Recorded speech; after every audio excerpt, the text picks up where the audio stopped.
ചിത്ര സംവിധായകൻ വിനീത്, യൂട്യൂബർ ആറാട്ടണ്ണൻ എന്ന Santhosh Varkey, Allen Jose Pereira തുടങ്ങി 5 പേർക്കെതിരെ കേസ്. എനിക്ക് തോന്നിയായിരുന്നു എപ്പോഴും ഇങ്ങനെ ഉണ്ടാവുന്നു. ഞാനൊരു യൂട്യൂബറാണെന്നുള്ള കാര്യം എല്ലാരും അംഗീകരിച്ചു. സന്തോഷായി. എന്തോ ഫ്രീഡം സെയിലോ ട്രാൻസ്ഫോമറോ പറയുന്ന കേട്ടല്ലോ.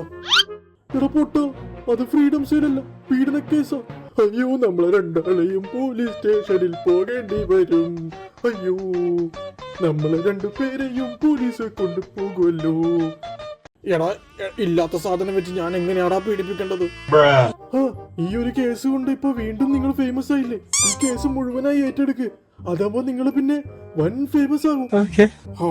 ഇവൻ ഇത്ര ബുദ്ധിയുള്ള കാര്യം ഞാൻ അറിഞ്ഞില്ല. എന്നാ ഒരു കാര്യം ചെയ്യാം, ഞാനൊരു ലൈവ് ഇടാം. അതായിരിക്കും നല്ലത്.